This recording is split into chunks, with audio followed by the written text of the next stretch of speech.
क्या आपने कभी सोचा है मृत्यु के बाद आत्मा के साथ पहले 10 दिनों में क्या होता है? क्यों कहा जाता है कि इन 10 दिनों में किए गए कर्म, दान और श्राद्ध सीधे आत्मा की यात्रा को बदल देते हैं? और क्यों गरुड़ पुराण में इन 10 दिनों का वर्णन इतना गहरा और रहस्यमय बताया गया है कि सुनने वाले की आत्मा तक कांप उठे?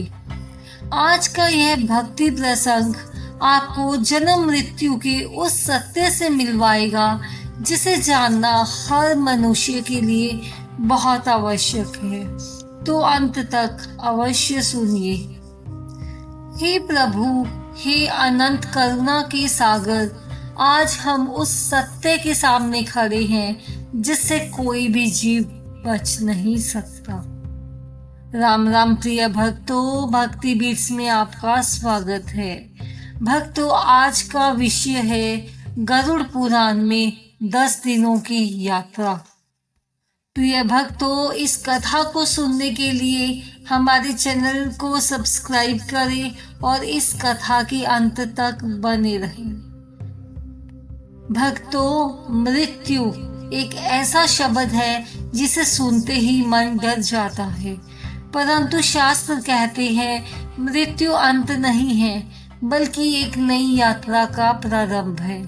सनातन धर्म के महान ग्रंथ गरुड़ पुराण में मृत्यु के बाद आत्मा की जो नई यात्रा बताई गई है वह केवल एक कथा नहीं बल्कि जीवन को जागृत करने वाला दिव्य ज्ञान है। कहा गया है मृत्यु के बाद के पहले 10 दिन पूरी आत्मिक यात्रा की दिशा तय कर देते हैं। इन दिनों में परिवार का प्रेम, श्राद्ध के कर्म, दान की शक्ति और भगवान का नाम आत्मा के मार्ग को प्रकाश से भर देती है। लेकिन यदि जीवन अधर्म में बीता हो, यदि पाप अधिक हो, तो यही दिन अत्यंत कष्टदायक भी बन सकते हैं। आज का यह भक्ति प्रसंग हमें डराने के लिए नहीं है बल्कि जगाने के लिए है, ताकि हम समझ सके जीवन अभी है, समय अभी है और परिवर्तन भी अभी संभव है। तो आइए शांत मन से, श्रद्धा से उस रहस्यमयी यात्रा में प्रवेश करें जहां मृत्यु के बाद आत्मा के पहले 3 दिनों का अद्भुत रहस्य छिपा है।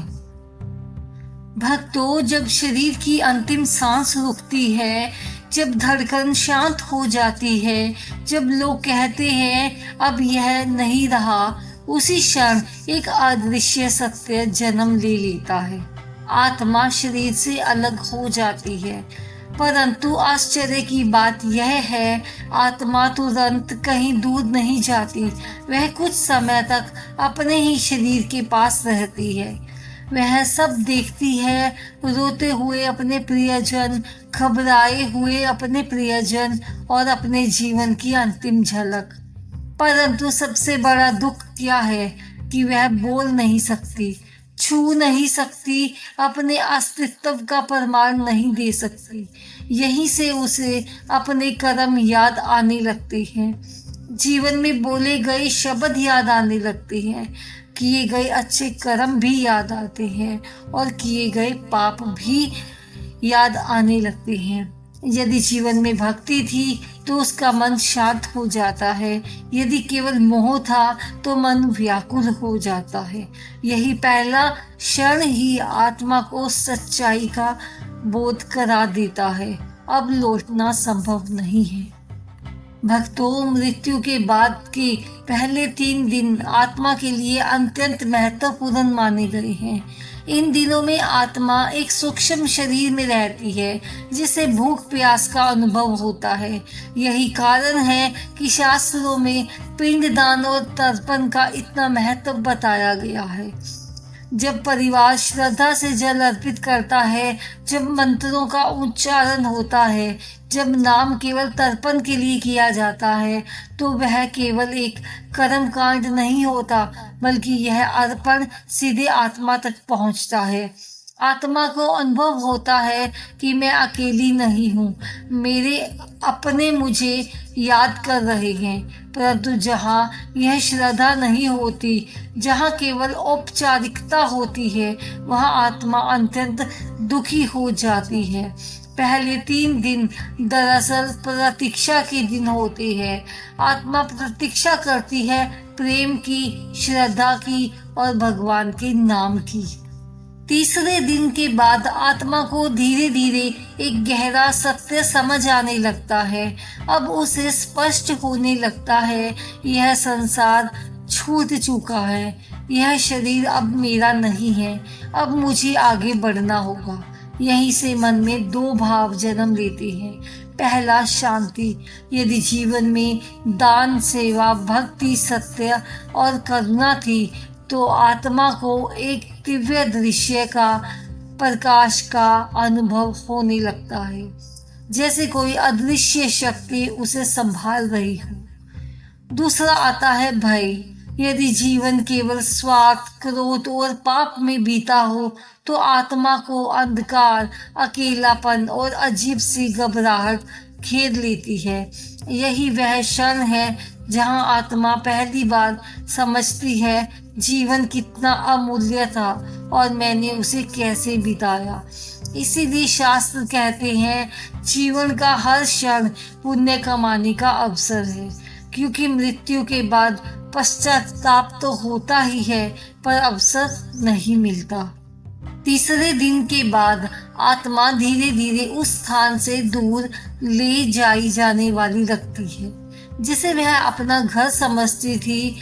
शास्त्रों में बताया गया है कि मृत्यु के बाद की पूरी यात्रा कोई कल्पना नहीं है, बल्कि कर्मों का सटीक परिणाम है। महान ग्रंथ गरुड़ पुराण में वर्णन मिलता है कि चौथे दिन से आत्मा को अदृश्य दूतों के मार्गदर्शन में एक नए लोक की ओर बढ़ना पड़ता है।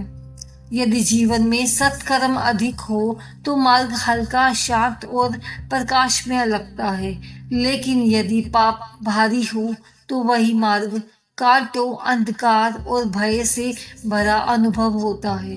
यही आत्मा को पहली बार अपने कर्मों का वास्तविक भार महसूस होने लगता है और उसे समझ आता है कि जीवन में किया गया एक एक कर्म अब उसके साथ चल रहा है। जैसे जैसे 8वां और 9वां दिन आता है, आत्मा की यात्रा और गहरी हो जाती है। अब केवल स्मृतियां नहीं, बल्कि कर्मों का साक्षात अनुभव शुरू होता है। जिसने किसी को दुख दिया था, उसे वही पीड़ा महसूस होने लगती है। जिसने किसी की सहायता की थी, उसे वही करुणा सुरक्षा बनकर घेर लेती है। यही कारण है कि संत कहते हैं, पुण्य कभी नष्ट नहीं होता और पाप कभी छिपता नहीं है। इन दिनों में परिवार द्वारा किया गया श्राद्ध, दान और नाम सिमरन आत्मा के लिए ढाल बन जाता है। जहाँ श्रद्धा से दिया गया एक अन्न का दाना भीषण कष्ट को कम कर सकता है, वही बिना श्राद्ध के किया गया बड़ा कर्म कोई विशेष फल नहीं देता। इसीलिए शास्त्र बार बार कहते हैं, भाव ही सबसे बड़ा साधन है। 10वां दिन आत्मिक यात्रा का अत्यंत महत्वपूर्ण पड़ाव माना गया है। कहा जाता है कि यह वही समय है जब आत्मा अपने पिछले शरीर से पूर्ण रूप से संबंध तोड़ देती है। अब पीछे लौटने की कोई संभावना नहीं रहती। यहीं से आत्मा अगले लोक की दिशा में स्थिर रूप से बढ़ने लगती है। यदि जीवन में भगवान का नाम रहा हो तो भीतर एक दिव्य साहस जागता है। यदि जीवन केवल मोह में बीता हो तो गहरा अकेलापन घेर लेता है। 10वां दिन हमें सिखाता है कि मृत्यु के बाद कुछ भी साथ नहीं जाता, सिवाय कर्म और भगवान के नाम की। जब यह 10 दिन की यात्रा पूरी होती है, तब आत्मा को एक गहरा सत्य समझ आता है। वह सत्य जो जीवित रहते हुए हम समझना ही नहीं चाहते, कि जीवन क्षण भंगुर है। समय सीमित है और हर सांस अनमोल है। आत्मा जैसे मानो पुकारती है, यदि सुन सकते हो तो अभी सुन लो। काम यही करना है कि क्रोध छोड़ दो, अहंकार छोड़ दो, पाप छोड़ दो, क्योंकि अंतिम समय में न धन काम आता है, न पद काम आता है, न प्रतिष्ठा काम आती है। काम आता है तो केवल भक्ति, सेवा, दान और सच्चे कर्म। यही इस पूरी कथा का सार है। यही 10 दिन की यात्रा का संदेश है। और मृत्यु का ज्ञान डराने के लिए नहीं, जगाने के लिए होता है। धीरे धीरे जब यह 10 दिनों की रहस्यमय यात्रा पूर्ण होती है, तब आत्मा एक ऐसे सत्य के सामने खड़ी होती है जहाँ ना कोई छल है, ना कोई दिखावा है, ना कोई बहाना है, केवल सत्य और केवल कर्म। सनातन धर्म के दिव्य ग्रंथ गरुड़ पुराण में वर्णित यह यात्रा हमें मृत्यु का डर नहीं देती, बल्कि जीवन का मूल्य समझाती है। क्योंकि जो मृत्यु को समझ लेता है वह जीवन को सही जीना सीख जाता है। धीरे धीरे आत्मा के भीतर एक गहरा पश्चाताप भी जन्म ले लेता है। वह सोचती है, काश थोड़ा और प्रेम किया होता, थोड़ा कम क्रोध किया होता, थोड़ा अधिक भगवान को याद किया होता, परंतु अब समय बीत चुका होता है। और यही इस कथा का सबसे बड़ा सत्य है। जो करना है वह अभी करना है, इसी जीवन में करना है। हे सुनने वाले भगत, यदि यह वाणी तुम्हारे हृदय तक पहुंची है तो इसे केवल कथा समझकर मत छोड़ना। इसे एक संकेत समझना, एक दिव्य पुकार समझना, क्योंकि हर दिन जो बीत रहा है वह हमें उसी अंतिम यात्रा के पास लेकर जा रहा है, जहाँ ना कोई अपना साथ जाएगा, ना धन, ना कोई नाम। साथ जाएगा तो केवल तुम्हारा पुण्य, तुम्हारी भक्ति, तुम्हारी सेवा और तुम्हारा सच्चा प्रेम। इसीलिए आज इसी क्षण अपने हृदय में एक छोटा सा संकल्प जगाओ। किसी को दुख नहीं दोगे, किसी से द्वेष नहीं रखोगे, जहाँ संभव होगा मदद करोगे और हर दिन भगवान का नाम अवश्य लोगे, क्योंकि यही छोटे छोटे कदम आत्मा की उस महान यात्रा को प्रकाशमय बना देते हैं। याद रखो, मृत्यु अंत नहीं है, बल्कि एक द्वार है, और उस द्वार के पार वही प्रकाश मिलता है जिसे हमने अपने कर्मों से कमाया होता है। इसीलिए जीवन को हल्के में मत लो।